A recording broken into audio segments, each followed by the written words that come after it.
Production. In mix. With the commish, Nate.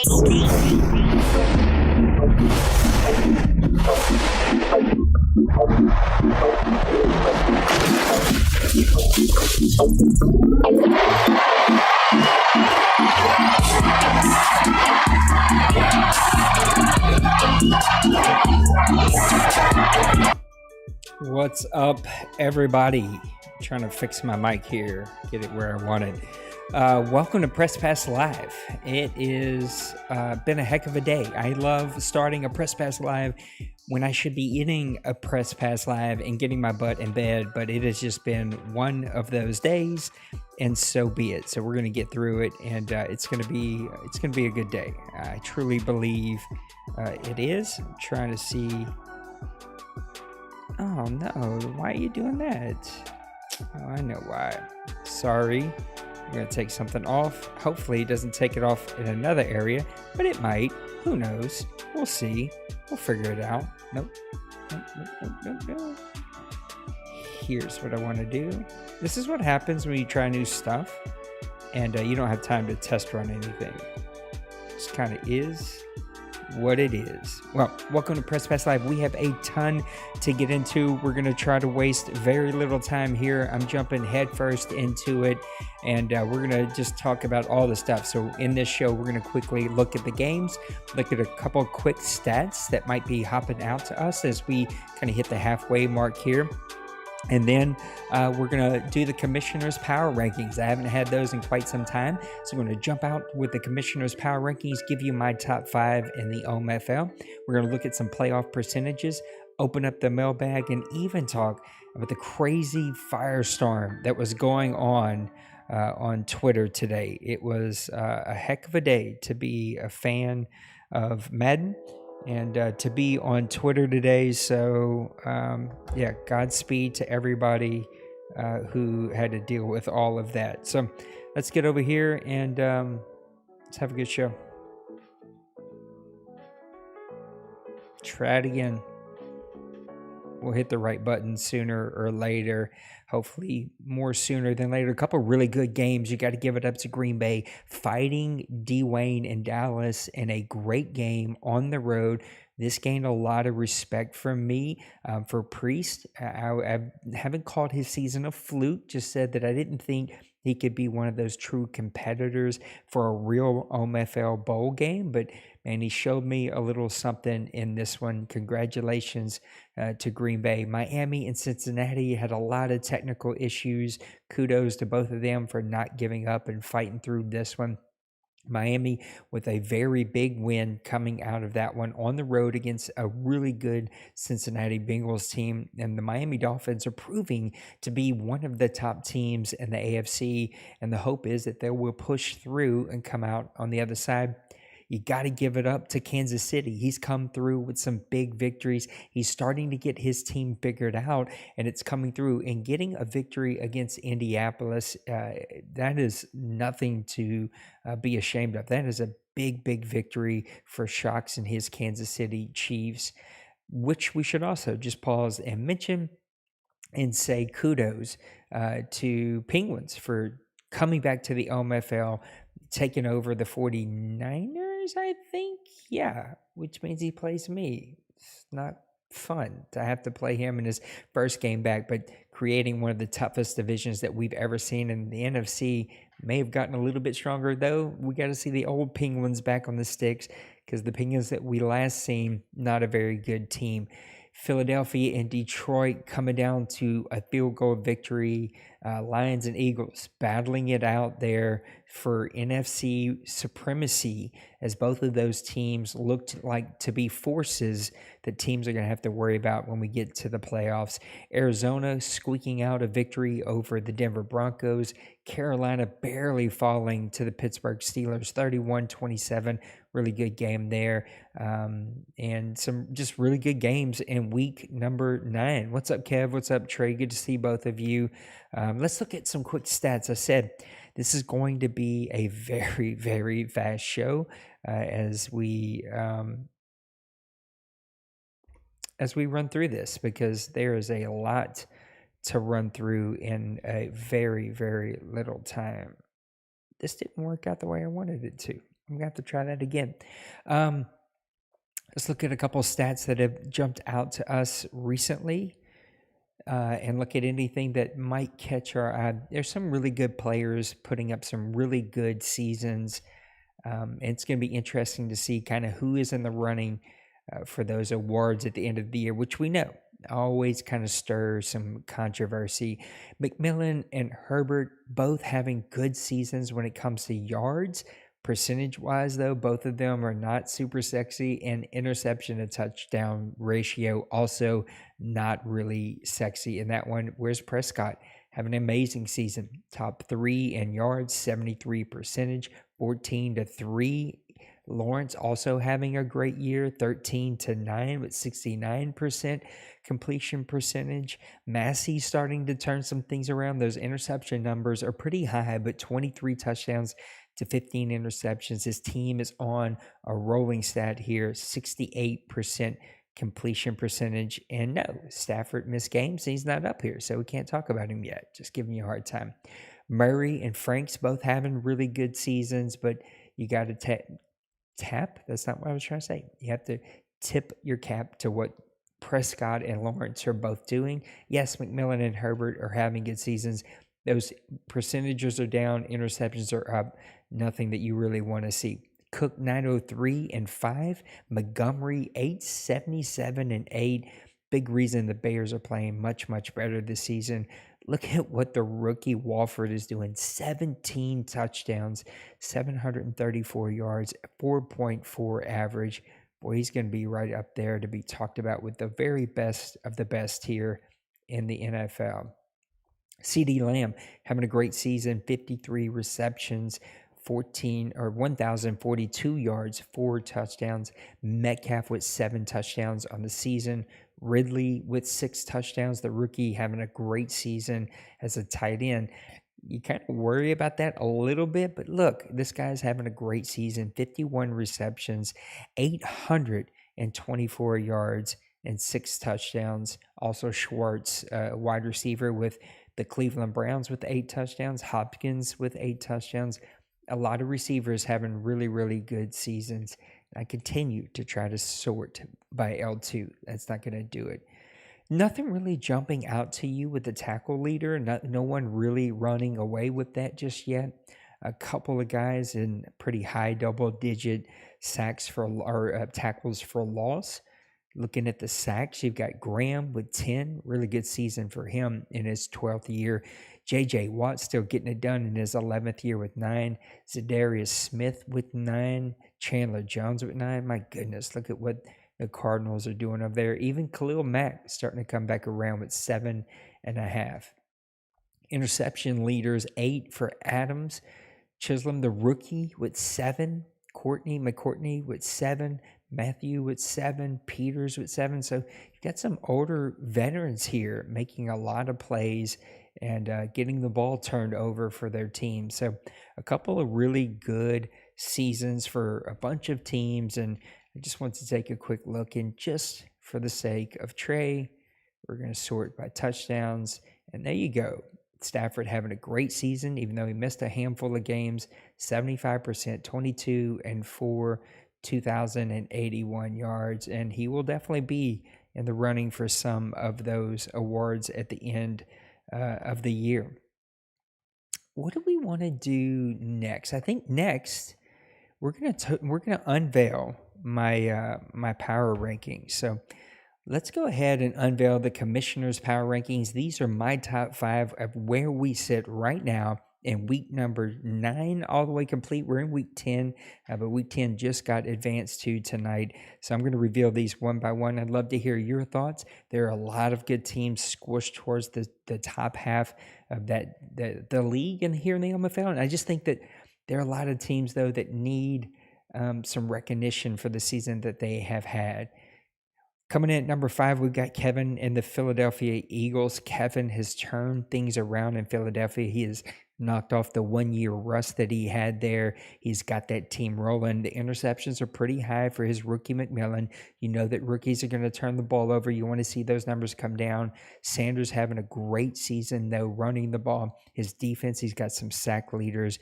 Teams are playing really, really good there in Philadelphia, and we just got to see if he can continue to keep that rolling, because he's in a very tough division, and his schedule isn't going to really let itself to where he's got a couple free, easy games. This week, he's got a big matchup against the Chicago Bears, who've kind of come back to reality a little bit, but I think he's still a very good team, and coming in at my number 5 team of the season. Coming in at number 4, Dwayne and the Dallas Cowboys. Matter of fact, the last time that I put up my power rankings, the 7-1 Dallas Cowboys came in at number 4. What can you not say about Dwayne? His quarterback is going to be in the top portion of the league in both yards and touchdown to interception percentage plus completion percentage. He's not going to be a guy that's going to throw for the 20, 30, 40 touchdowns a season, but he's always going to be really low on interceptions, very high on percentage. He's kind of like almost like the Drew Brees of the OMFL. He knows how to just kind of hit those very efficient passes, and he's coming in at number 4. Coming in at number 3, we got Massimo and the Cleveland Browns. Cleveland has completely turned things around, exactly like what we've said about Philadelphia. He kind of fire-sold this entire roster. He moved his quarterback. He moved some receivers. He's sitting at 7-1 and really setting himself up to have a good seed when he gets into the AFC playoffs, have a couple of home games in the snow, in that bad weather. He's got the running team. It could be really, really dangerous for the AFC. We'll have to see how this one plays out. But right now, Massimo has his team absolutely rolling, and they're my number 3 team here in the OMFL. Oop, that's not what I want to do. Coming in at number 2, D-Money in the Arizona Cardinals. He was my number 2 team the last time that we did the power rankings. Again, he is very, very efficient. He goes out and drafts a rookie running back who's already got 17 touchdowns. I mean, he pretty much has OMFL Rookie Offensive Player of the Year sewed up with those kind of stats. He's top 5 in yards, and that just makes him super dynamic. He's got a quarterback that can run with the ball and burn you with his legs. He's very efficient passing the ball. He's top, I think, 7 it was in QBR, in yards. He's going to have a great touchdown to interception ratio. His 2 veteran defensive linemen are getting after quarterbacks, puts him in the top 5 of sacks. The Arizona Cardinals have it rolling, and this is going to be a fun game this week as the 8-1 Arizona Cardinals host the 8-0 Seattle Seahawks. And I played Bill last week, absolutely manhandled me. He just had his complete way with me. That's going to be a matchup that's going to be really fun to watch, which brings us to our number 1 team, the Seattle Seahawks. And what can't you say about what Bill has done? He felt disrespected. He felt slighted the last time that we did Press Pass Live, and it was just because I felt like it is assumed that Bill is going to have a very good team. We were talking about surprises, and he was not a surprise, but you have to give him a lot of credit for what he's done with this roster. When I played him, at least, he protects the quarterback really well with Wilson. You always have to be worried about playing a lot of zone with him because Wilson will take off on you.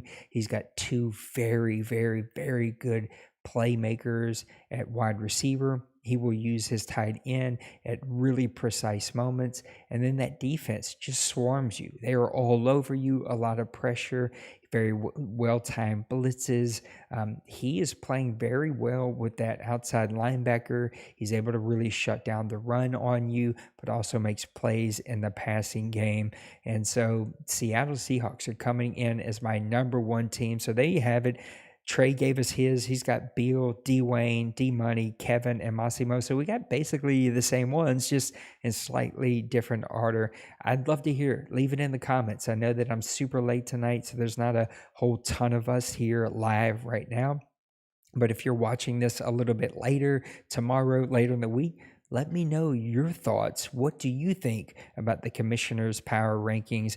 I'd love to hear what your power rankings would be. So that kind of brings us to some playoff percentages. Let me see if I can bring up the correct window. That is not it. That's going to be it. Just the annoying one. I must have missed exactly what we're talking about, and that's on me. So you might have to explain that one. That's not the one that I want. This is the one I want, Nate. Come on. I want to talk about playoff percentages, and I got to be completely honest with everyone. I started to do a lot more homework on this. I started to kind of get ready for the show. I knew exactly what I was going to do, and then life happened, right? And life happens sometimes. Why are you not letting me interact with you? Wow, that's unfortunate. It just said, no, I'm not going to do it. I'm not going to let you interact with nothing. Oh, no, Trey, I didn't think that at all. And Pepper's here too. It's good to see Pepper around. Pepper, lots of thoughts and prayers for you and your family.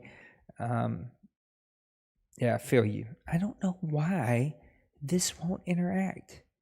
That's absolutely crazy. Let me try this. Will you do it this way? Lets me highlight. It will not let me scroll. What if I do that? Team, I'm sorry. I do not know why, but this will not let me interact. Let me try this. What if was it because I had two of them open? Oh, darn it.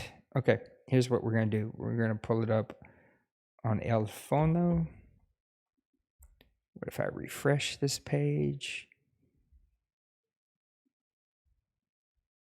Let's try it this time. No, Kevin, you have absolutely earned that. You've got this team playing really, really well. There was a reason, and I can't remember the reason now. This is going to drive me completely insane, team. There's a reason that it won't let me do it, and I can't remember why it won't let me interact. You know what? We're going to figure it out right now.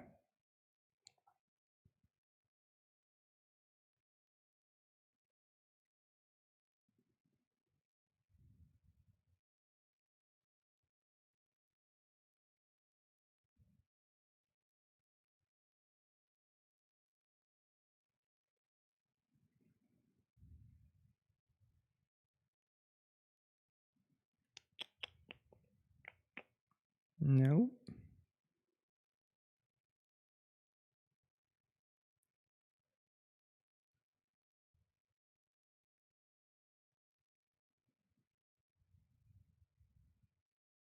We're going to figure this out together because I've already fixed it, but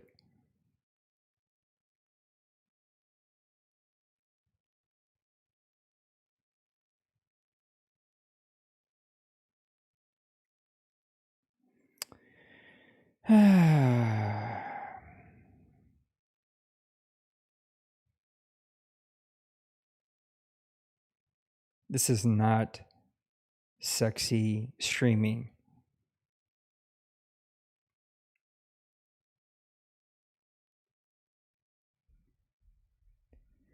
I remember what somebody said to do a fix, and now I can't find it.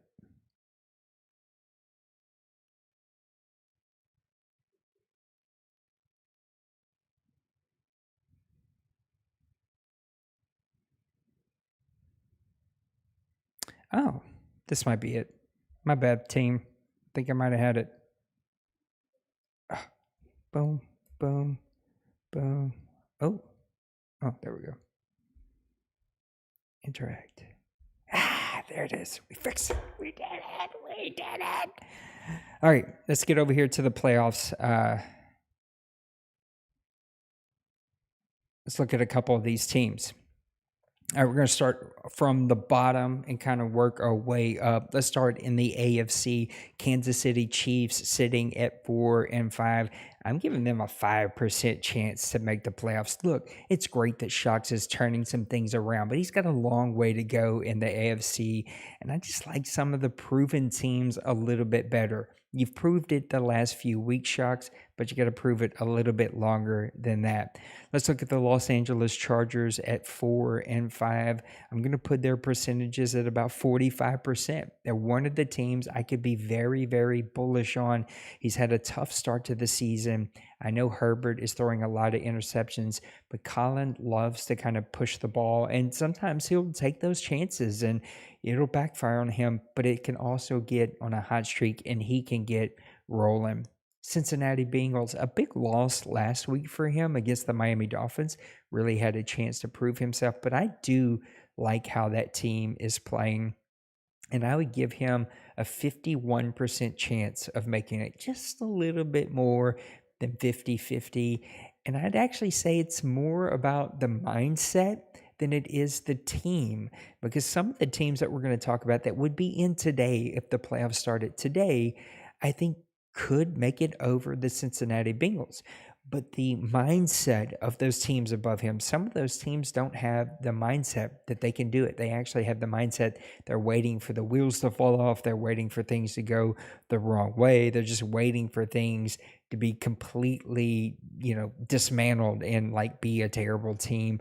Whereas Denbrew has a mindset that he's going to win. He's going to be there. And that's why I would give him a little bit more than 50% chance to make the playoffs. Indianapolis Colts sitting at 5-4. Last week was a big loss for him after having some good victories. And I thought he really had that team on a roll. I personally think that Winovas has a bit of a brain block around this quarterback issue. I mean, you go out and you make the trade for one of the top quarterbacks stat-wise, and you're bringing in like a backup off the street and you're playing better. So it tends to tell me that there's like a play calling mindset. Maybe it's the big arm. He thinks he can put the ball in places that he shouldn't be, and he takes chances he shouldn't. And when the backup is in there, he isn't taking those chances. But I think if Winovas could get that quarterback issue settled for his team, he could turn some things around. But he's one of those teams, I think, that has a mindset that he's just waiting for things to fall apart. And he doesn't think that he's a winner, even though I do. And I think he could easily win the AFC and represent the AFC one day in the OMFL Bowl. I would give him a 45% chance of making the playoffs this season. I'm just making up words as we go here. Miami Dolphins sitting at 6-3, big victory against the Cincinnati Bengals. I would give them a 65% chance of making the playoffs. I think he's a very good team, has all of the opportunities to win his division. I think actually will win that division, and he will securely be in the playoffs within the next 4 weeks. I think he will begin to wrap that up. Baltimore Ravens at 7-2, I think have an 82% chance of making the playoffs. Look, what can you not say about Nipples and the Baltimore Ravens? He runs it well, he passes it well. He made a big trade. We'll see if that trade for, moving Dobbins is going to hurt him. He moved him over to Seattle. I don't know exactly what he got out of that trade, but we got to look to see.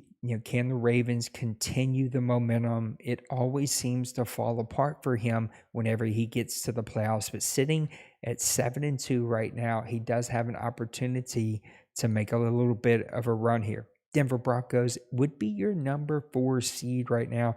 They're sitting at 4-5, but I would only give them a 25% chance to make the playoffs. I just like some of the other teams better. I've already talked about what I think Colin can do. I think the Chiefs are now rolling. I think he could hand a few more losses. And I just don't see the Denver Broncos being one of the teams that can get one of the two wild card spots. And so I'm going to give him a lower percentage, even though if it ended today, he would be your number 4 seed. Your number 3 seed, the 6-3 New England Patriots, I would give at a 62% chance to make the playoffs. I do think they're going to win one of the wild card rounds. I think that the Miami Dolphins are going to win that division. Again, Lost Sniper has that team playing very good, but we've seen them sputter as the season progresses and we get into the second half of the season. Now's the turning time.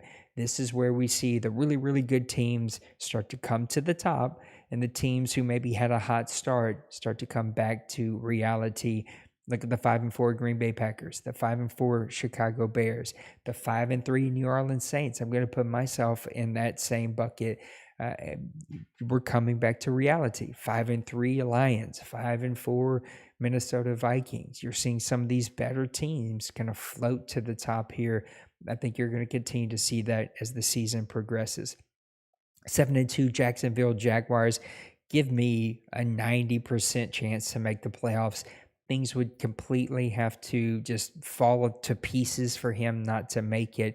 We know what Brady is. We know what that team is. And regardless of the playbook issues that he continues to say that he has, I think that this team is one of the better teams and will again prove it this season. 7-1 Cleveland Browns. They would be your number 1 seed if the playoffs started today. I'm going to give them an 82% chance to make the playoffs. I think he will come back to reality a little bit, but when you get out to a 7-1 lead, you're all but guaranteed a playoff spot. I think he's going to fall between that 2 and 3 seed as this season progresses. Let's jump over to the NFC before we talk about Madden, Twitter, and open up the mailbag. Green Bay Packers sitting at 5-4. They've coming back to the pack. I think they started out 5-0, 6-1, something like that. So a couple of losses in a row here have hurt him.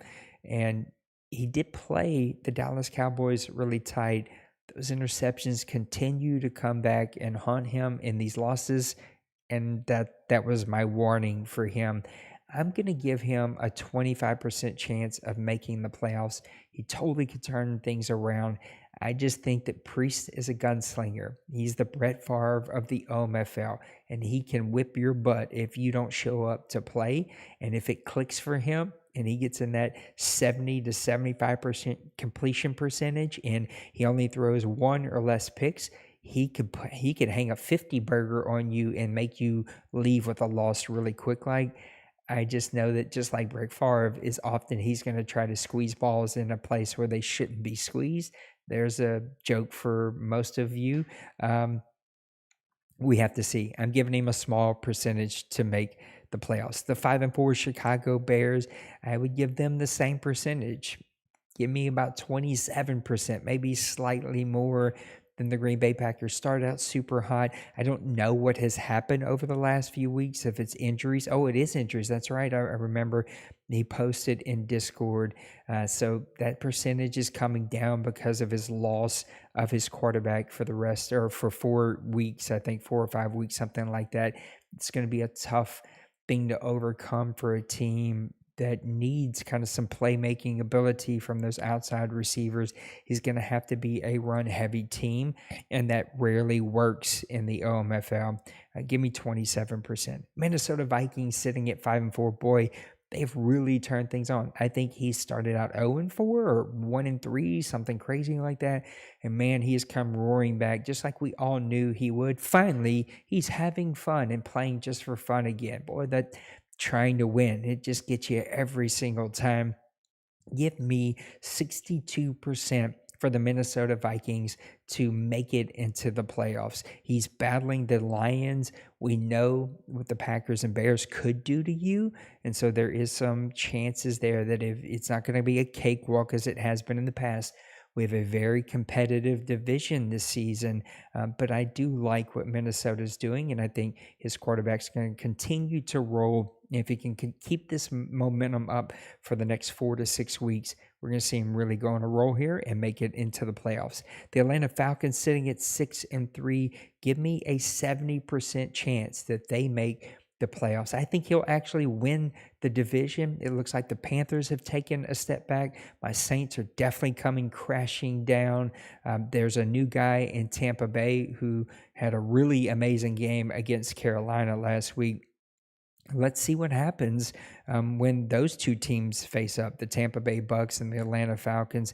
I think the Falcons have figured some things out. My kind of thing I've wondered about is that he has a really terrible schedule for the holidays. And maybe that's went away for the first couple of weeks here in December, but it's going to come roaring back in the next 2 weeks. And so is he going to have the energy to be really plugged in for his team? I do like his team making a run and getting into the playoffs. Philadelphia Eagles sitting at 7-2. It's hard to believe at 7-2 that you would be the number 6 seed, very close to the AFC, but it's just because of who those division leaders are. I like the Philadelphia Eagles to have about a 75% chance to make it to the playoffs. I'm worried about McMillan's interception, the touchdown ratio. He's going to have to get that figured out, or boy, a 7-2 start could kind of roll backwards on you very, very quickly. But if he can figure that out, give me a 75% chance that he's going to make the playoffs. Arizona Cardinals, can you imagine? He is the number 5 seed. No thanks. Please don't send him to me as a division leader to play me. I don't want to see that. Even though if you got to play him, I'd rather play him at home. Look, I got to go 95% chance. Like, that's so far the highest percentage I've given anyone. But because he's D-Money, he's won so many OMFL Bowls. He's sitting at 8-1 with a big game this week against Bill at 8-0. I think he'll win that game, even though Bill can prove me wrong. He has before in the past. I just think this team with this rookie running back, with those defensive players getting after the quarterback, it's just so hard to beat. Somebody can do it. It's been done. It's been done multiple times, but you got to play a perfect game. We'll see if teams can do that. Detroit Lions sitting at 5-3, battling the Minnesota Vikings. As Trey's already said here in the chat, he's battling the Minnesota Vikings this week in a very pivotal game on the road in Minnesota. Could tell us a lot about how this division is going to go. Got to give me a pretty high percentage here. Give me 68% for the Detroit Lions to make it. I think depending on what happens this week, you're probably going to see both the Lions and the Vikings make it in the playoffs. And look, if D-Money stays as the number 5 seed, I don't want to win my division. Let me go on the road the first week so I don't have to play D-Money at home and avoid him at least for 1 week. My New Orleans Saints sitting at 5-3. I'm giving myself a 43% chance to make the playoffs. I've dropped a really tough game against Bill and his team. I had the sim loss against the Cardinals. I followed that up with a big loss the next week. I can't remember who it was against. All of a sudden, I'm drawing a blank. It's amazing how easy you forget losses, but it's a really good game, but a big loss that following week. And then just getting humbled by the Seattle Seahawks last week, 30-6. I couldn't even get a touchdown. I could do nothing against him. It just felt humbling. Like I was not even close to being a playoff team. I think you're going to see me continue to crash down to reality is now what would look like on paper is a victory that should be easy with a 1-7 team versus a 5-3 team. Now has one of the most decorated owners we've ever seen in the OMFL taking ownership with Penguins. And so I think you give my Saints a 43% chance. It's always an opportunity for a wild card, but we'll have to see how this one plays out. The Dallas Cowboys at 7-1, give me a 93%. I'm going to put him right behind D-Money, Brady, D-Money, D-Wayne. Those are your like top teams that are pretty much a shoe-in unless someone kidnaps one of them and breaks their controller and takes it away from them. Give me a really high percentage on him. Nothing more to add here. A lot like the Cleveland Browns, though, the Seattle Seahawks would be your number 1 seed here. And when you start out 8-0, you pretty much guaranteed yourself a playoff berth. You're going to be in there. I would, take a 90%, which is what I think I gave the Cleveland Browns. He's going to be in there. It's just, where does he fall? I mean, you're sitting at 8-0. You're going to get at least a wild card out of it. You're probably going to be a very, very high seed, and maybe even get at least one. You're guaranteed at least one home game. So I love what Bill is doing. I love his team. It just defensively attacks you and kind of gets after you, and offensively is playing very, very effective. Baby and real life could throw a kink in it. He too was trying to sell this, humble pie soup, whatever, in chat the other day about how he's going to come back to reality. I don't know if I believe any of that. As long as he continues where he's going now, that team's going to be very good. This week will be very telling about a couple of these NFC team seedings and divisions, and how those divisions are going to play out with some very pivotal matchups. Peppers is back. Big victory this past week. He's playing the Dallas Cowboys. We've seen those two have epic battles. Detroit and Minnesota. What was the other one? Chicago and Philadelphia. Those are all really pivotal matchups. And then the big one, Arizona and Seattle. Duh. Oh, come on, Nate. Those are very pivotal matchups. They're going to tell us a lot about what's going to happen this next season. Let's open up the mailbag. There's a lot that we could talk about.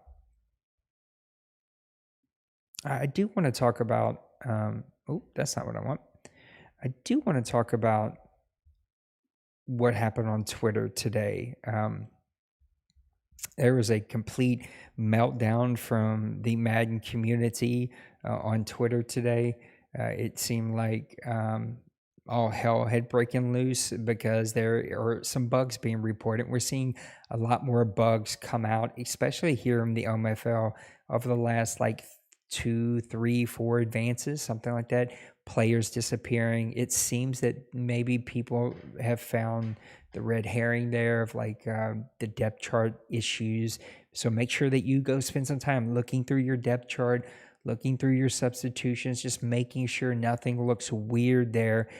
The biggest one that has kind of floated to the top has been second year moving into the third year drafts. It seems like if you pause the draft at all, and we always do a pause draft, we won't be this year, that it completely wrecks the CFM and it corrupts the file, and you're not able to play that CFM anymore. I'm also hearing rumors that you cannot also pause, but you can't even be in the preseason at all. You have to skip it all the way to week 1 of the regular season, and then you're fine.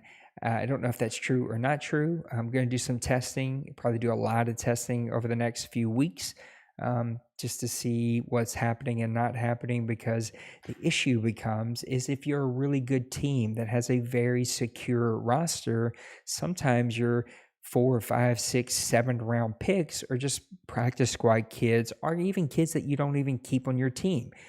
And if you're having to open up the space to keep all 7 of your players that you draft, or 10 or 12, whatever, how many draft picks that you have, then you're going to be forced to cut some really good players. And it's just going to mess with people's cap. It's going to mess with the penalty. I've been in that place before when you start getting to year 4, 5, 6, where cutting a player is going to put me over the penalty limit. And so we're going to have to get creative. We're going to have to think through it. We're going to have to look and see what's going on. There's a complete firestorm. We got tagged because we're in the community. You guys know me. I am not a pitchfork and torch guy. I'm not looking to go burn down anybody's homes. I don't understand the culture of social media where we start to gang up on people, especially in the MAG community, where we gang up on people who are trying to do their jobs. I think there's a lot of misinformation, and I understand that people want to be communicated to. I don't know how I feel about the whole idea that like they owe it to us. I don't know if I agree agree with that completely. I don't know that anybody owes anyone anything. Boy, this is big. That's another joke for those of you who are into that kind of thing. Let me fix this. Sorry, guys. Anyway, I don't do the whole like grab your pitchforks and let's go burn it down. I know some are, and more power to them, but it's just not my thing. So we got tagged on Twitter for these people discussing the glitch, communication, all the things EA Sports, right? And there were so many responses and different points of view. I didn't want to read it. I don't have interest in getting involved in those things. And I get that we're frustrated and we want more and we expect more. And you couple the news of all of the issues coming out, all of teams, leagues, owners, commissioners who put a lot of work into their CFMs, and then it crashes and you got to start over. Like, that sucks. There's no way around it. Equally so, this is the game that we have, and so you're kind of left with a decision. You the player or you don't. You either figure it out or you don't. And getting on Twitter and ranting and raving and calling for people's heads and telling people they have to communicate with us. I don't know. It's just tough for me to support. It's tough for me to kind of get behind, and that's what happened on Twitter today. So if you're into that kind of thing and you want to invite some negativity into your life, go read the thread that we were kind of tagged on. It'll probably be entertaining for you. I chose not to. Let's jump into the last part. Is just that we're going to figure it out, team. We're going to put in the work. It won't be perfect. It'll be frustrating. People are going to have comments, and you have a right to do that. But I just kind of choose that I don't want, like, to a point, there's a point where you having right to say what you want to say in your own opinions. Like, I hate this like middle school thing that we do. If like people don't agree with you, you're like, wow. And I know people are saying this about me, so like I'll wear it. People don't agree with you, they don't have a right to say it. That's to me, that is like a very unmature way to have conversations that we don't agree with. But as a commissioner, what I allow, the energy, the conversations, the vibe, it affects people's engagement.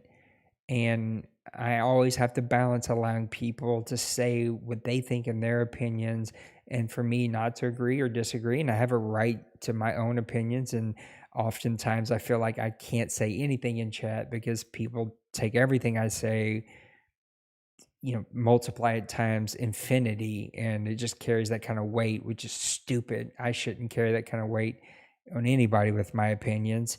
They're just my opinions. But I have to balance that with like the vibe, the energy. And at some point it's just too much. It's like, we got to move on, and we just either got to be quiet if you're not going to be positive, or be positive, because it affects the greater percentage of owners who are not as vocal. It keeps them from being engaged. It really hurts the energy, the vibe, the engagement from the community and from the league. And so it's definitely something that I'm constantly having to manage and like watch when it kind of gets to a point. I have to do it for the board. I got to ask them, please, like, rant and rave in here, but don't take it to the main chat, because it just kills the energy for a large portion of the league. All right, let's get to Trey's first question. Was that today? No, why does this feel like it was a week ago? Oh, no, we talked about these. I just didn't update them. My bad. So where did we hold off? I think this one's coming from our new owner, Twinkie. Yeah, so this is where we're going. What best way to manage your cap? Twinkie, I'm sorry, that's not going to be a question that I'm going to... Twinkie, I'll give it to you. I'll count it. Probably a better question for when there's more of us here, and Nate's not doing a super late live stream, which had to happen tonight for a variety of different reasons. You got to make tough calls. It just sucks. And for some of us, you were put in a crap show from day one, and it was even harder. It's like if you don't win season one, you got to hit a full rebuild. And for me, I brought over an import quarterback. I've invested. I've built him. He's like 94 overall. He's my guy. And I'm going to lose him this year unless I franchise tag him. And I haven't decided that because it's such a big number and it eats up your cap. And it sucks to make those calls. And but I wanted to keep some of my younger players who were up for contract. And I literally have had like 12 or 13 superstar players on both offense and defense last season and this season come up for contract. And I had to make some tough calls about the bench. I had to cut a bunch of good players. I had to use my platinum incentive really smart. I had to use my trades really smart. And I had to let go of some offensive linemen that I loved. Some defense. I scrapped my entire defensive line, and it sucks. But for you, I don't think you're a platinum member. I would invest into this community, get that platinum incentive. You get one guy that you can take all the bonus and cut him.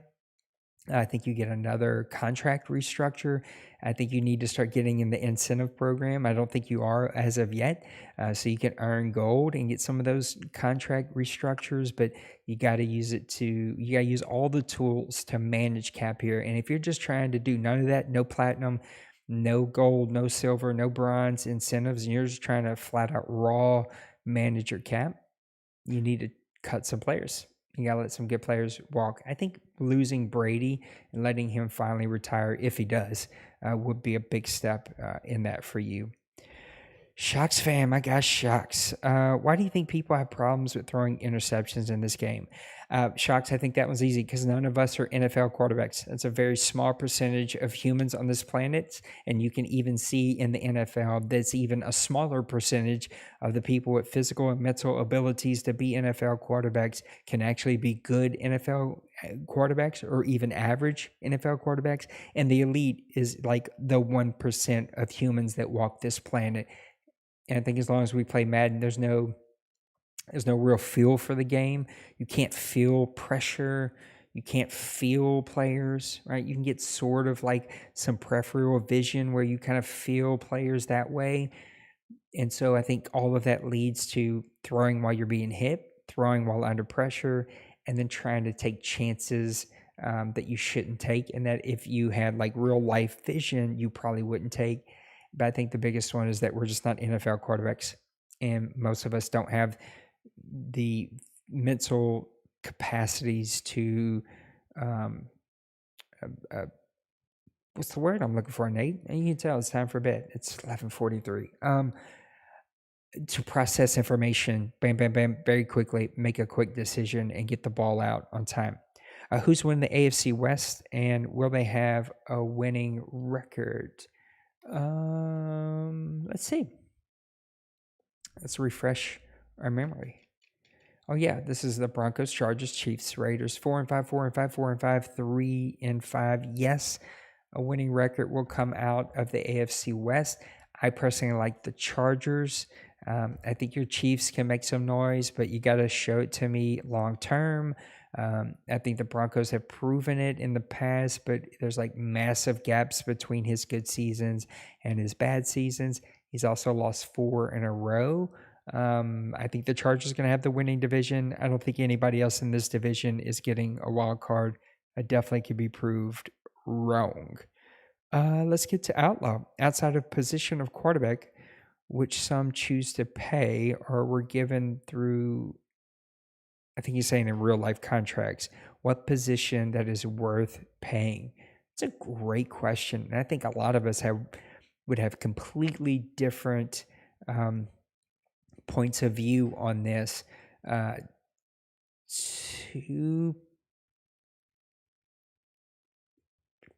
Two positions.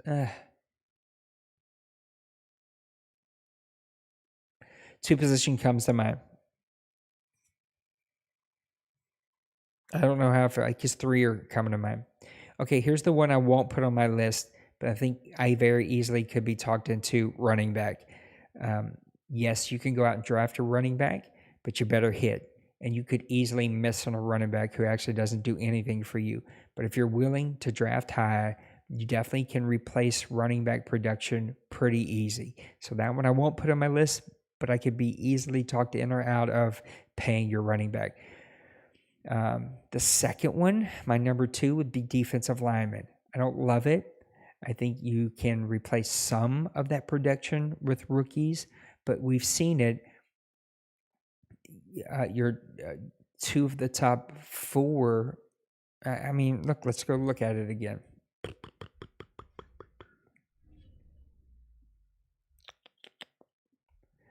Stats real quick.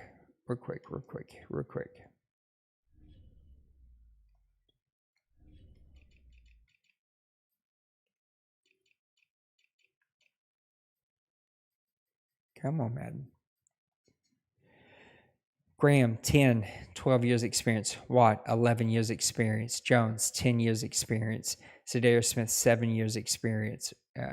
It's not until you get to Sweat that you start to get in the lower end of experience. Grady Jarrett, 7. Preston Smith, 7. So you've got a lot of older players that are at the top end of this. This is why I think that paying a great defensive lineman that can put pressure on the quarterback is definitely worth the money. Let's see when we get to our first rookie right here. Eli Kelly, defensive tackle with 4 sacks. When your leader through 9 weeks is at 10 sacks, that just tells me that it is worth paying a great defensive lineman if you can have it. The last one, my number 1 position, I'm going to group 2 position groups together and just say DBs, period. I think you have to pay DBs. D-Money has proven that several times over. Other teams have proven it several times over. I think you have to pay really good shutdown cornerbacks and free safeties and strong safeties. You can replace some of that with rookies, but I think most of it is going to come from veteran players. Jamal Adams. Well, there we got a rookie. I think he was a high draft pick for Minnesota. He's got 7. We got Tyrann. Just want to say 2 of the top 3 are LSU players. Marcus Peters, right? A lot of older players here. Stokes, who already was a very good rookie that came in, right? And so I think you have to pay some of these top-end talent. You can supplement some of that, but most of them, I would say, you need to pay. 2 good questions. All right, let's get over to our last page and wrap this bad boy up for the night. All right, from Kobe, who I haven't seen in quite some time. What is the best offense you have faced and the best defense so far this cycle? Best defense has got to go to Seattle.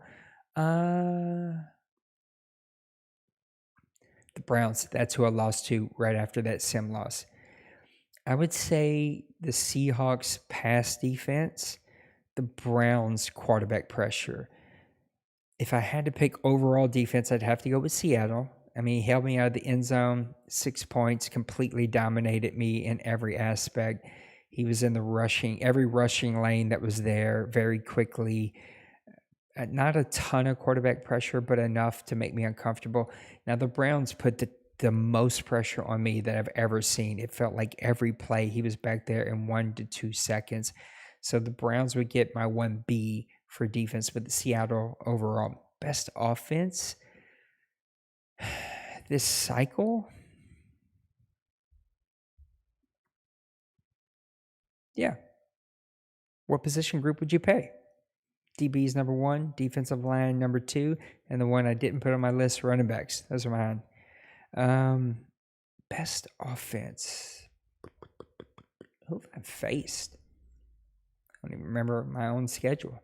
It would probably have been D-Money, but I actually didn't play him. So can't put him on the list.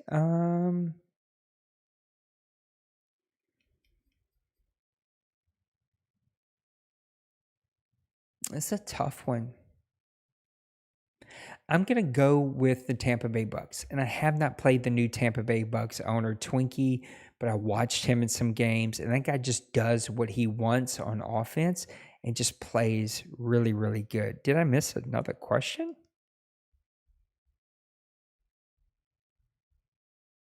Oh, my bad. What import so far, and it's early and I know, has been playing great this side?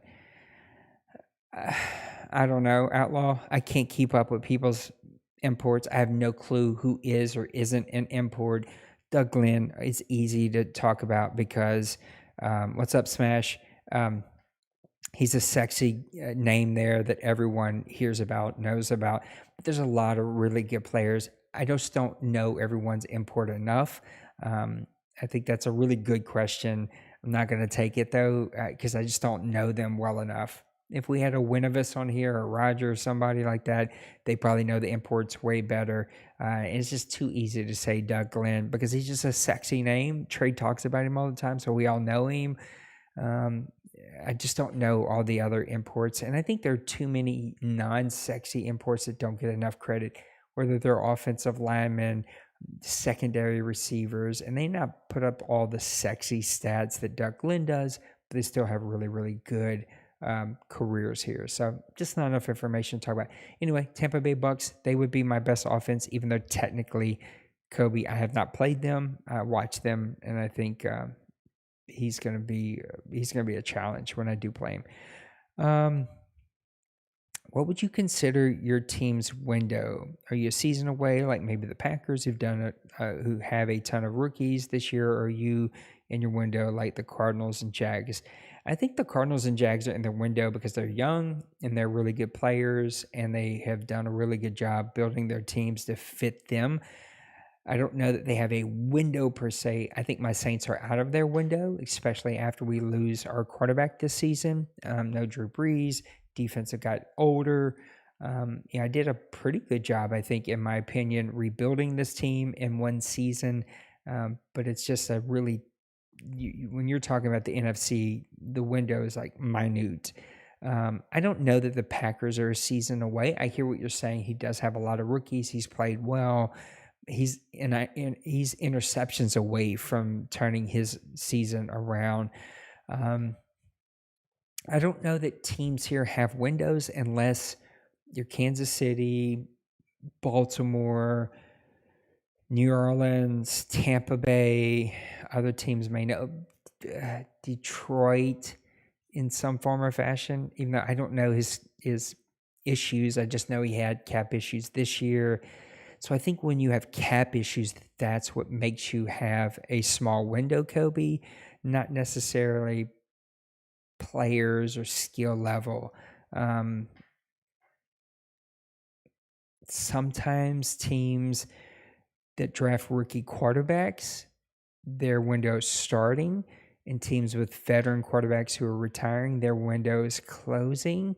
But again, it depends on the owner and depends on what they can pull off. When you're Detroit and that happens, and you get all these picks, like you have tons of opportunities to, go out and draft one or hit the reset button like you did this year with Stafford pretty easy. So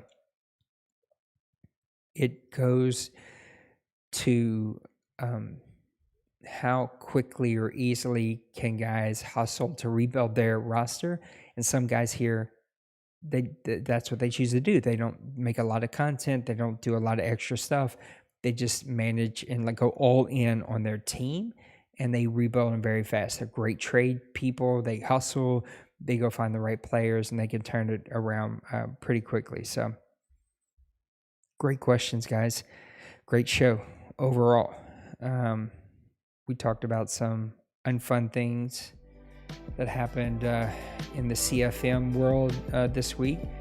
But overall, it's been a good season so far. We're going to figure this glitch out. Maybe EA figures it out. Maybe they don't. Who knows? I don't care what EA does. This is the game that we have. There's no reason to be up in arms about something we don't have and something we can't change. This is what we have. This is what I choose to do. None of you have to do this. You can all leave, and if you do and we can't run the community anymore, the OMFL will finally come to its end after 22 years. I think the OMFL is more than Madden. It's a community, it's a brotherhood, it's relationships. And so we're going to put our head down. We're going to work hard. We're going to figure it out, and we're going to get it done. So I love you guys, but it's midnight. I got to get up stupid early tomorrow. The one day I got to get up early is the day that I do a late Press Pass Live. So I'm going to call it a night. Thanks for the questions. Thanks for the content. Let me know if you're watching this later. How would your power rankings go? How would your percentages go? And let's go have some more fun. Until we see you next time. Love you. Peace.